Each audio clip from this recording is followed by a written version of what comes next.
नमस्कार, day to day news Bharat में आप सभी का स्वागत है। मैं हूं साक्षी चौहान। बात करेंगे खबर की।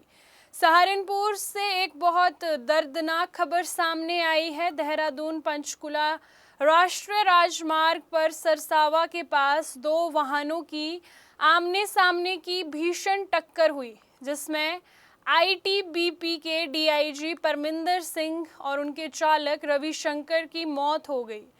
हादसे में 3 अन्य लोग घायल हो गए, जिनका अस्पताल में इलाज जारी है। बताया जा रहा है कि हादसा शनिवार सुबह करीब 9:15 पर हुआ। हादसा इतना जबरदस्त था कि दोनों वाहनों में सवार लोगों को गंभीर चोटें आई है और मौके पर अफरा तफरी मच गई। प्राप्त जानकारी के मुताबिक आईटीबीपी के डीआईजी परमिंदर सिंह अपने सरकारी वाहन स्कॉर्पियो से हमराहियों के साथ जा रहे थे। इसी दौरान अचानक स्कॉर्पियो अनियंत्रित हो गई और अपनी लेन से दूसरी लेन में चली गई।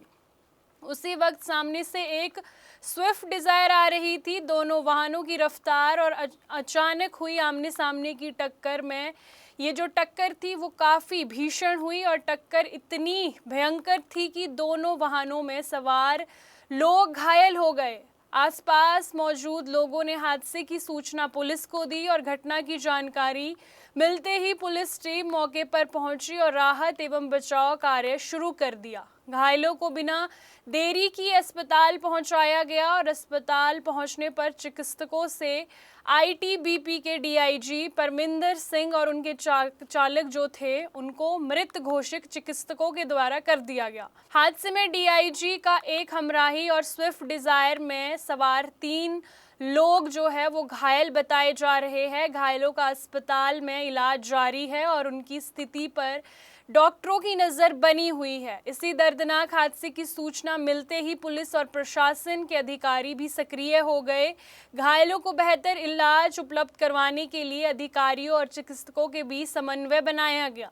वहीं हादसे के बीच पुलिस ने घटनास्थल की जांच करना शुरू किया और दोनों क्षतिग्रस्त वाहनों को कब्जे में ले लिया और हादसे से जुड़े तथ्यों की जांच पड़ताल करना शुरू कर दिया। सबसे बड़ा सवाल ये है कि आखिर स्कॉर्पियो अचानक असंतुलित होकर दूसरी लेन में कैसे पहुंची? क्या वाहन की रफ्तार अधिक थी?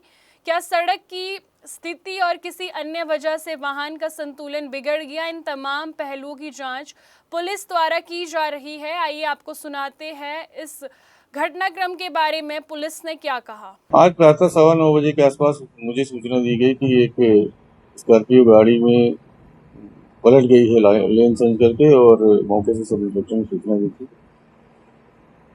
श्रीनगर पोस्ट के आईटीबीपी के डीआईजी श्री परविंदर सिंह साहब अपनी राजकीय वाहन जिसका नंबर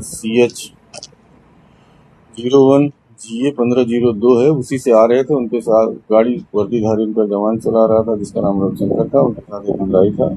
गाड़ी असंतुलित होकर के अपनी लेन चेंज करके दूसरी तरफ आई। किन परिस्थितियों में असंतुलित हुई है इसके बारे में विवेचना से पता चलेगा। उधर से दूसरी लेन में आ रही, अपने सही साइड से आ रही एक स्विफ्ट डिजायर जिसका नंबर HR05 AR 8620 है। उधर से एक परिवार जा रहा था हरिद्वार की तरफ, उससे टक्कर हुई है। आमने सामने की टक्कर हुई है लेन में और गाड़ियां पलट गई हैं। मौके पर लोग वहाँ भागे हैं। मौके पर 5 मिनट के अंदर पुलिस पहुंची। घायलों को अस्पताल लाया गया, जिसमें इस दुर्भाग्यपूर्ण घटना में आईटीबीपी के डीआईजी श्री परविंदर सिंह साहब और उनके चालक श्री रविशंकर की मृत्यु की पुष्टि की है यहाँ पर डॉक्टरों ने। और स्विफ्ट डिजायर के 3 और जो डीआई साहब के हमरा जवान वो ज़्यादा घायल है, उसका इलाज चल रहा है। बेहतर इलाज के लिए सभी उच्च अधिकारी और मेडिकल कॉलेज से वार्ता की भी इलाज चल रहा है। दुर्भाग्यपूर्ण घटना है। बेहतर तरीके से अन्य चीजें कार्रवाई पोस्टमार्टम कराई जा रही है। असंतुलित होकर के गाड़ी आई है, किसी को बचाने में हुआ है, झपकी आई है, या बारिश हो रही थी, किसी अन्य वजह से स्टीयरिंग से कंट्रोल छूटा है, अभी भी विवेचना का विषय है। ये हादसा एक बार फिर सड़क पर सावधानी और यातायात नियमों के पालन की अहमियतों को सामने लाता है। हाईवे पर थोड़ी सी लापरवाही और वाहन का संतुलन बिगड़ना कितनी बड़ी दुर्घटना में बदल जाता है। सहारनपुर का ये हादसा इस दर्दनाक तस्वीर को उजागर करता है। फिलहाल इस दर्दनाक हादसे में आईटीबीपी के डीआईजी परमिंदर सिंह और उनके चालक रविशंकर की जान चली गई है, जबकि 3 अन्य लोग जो है वो घायल हुए हैं और अस्पताल में उनका इलाज जारी है।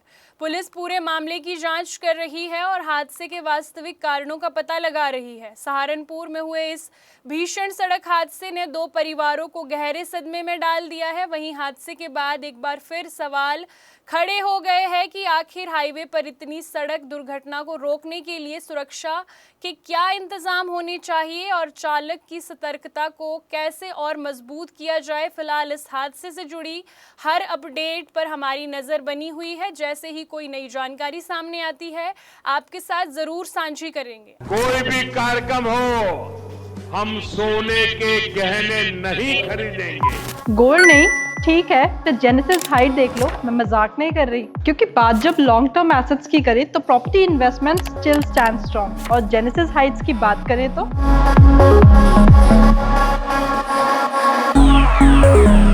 This is a 10.5 acre development with 486 residences only and a 38,000 square feet clubhouse और premium lifestyle amenities।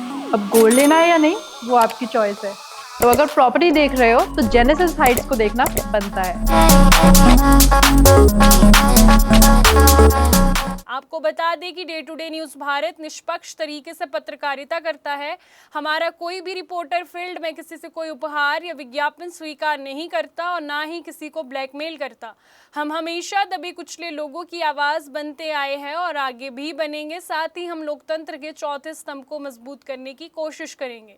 अभी के लिए फिलहाल इतना ही। देश दुनिया की तमाम खबरें जानने के लिए जुड़े रहिए day to day news Bharat के साथ। तब तक के लिए हमारे चैनल को लाइक, शेयर और सब्सक्राइब करना ना भूलें। नमस्कार।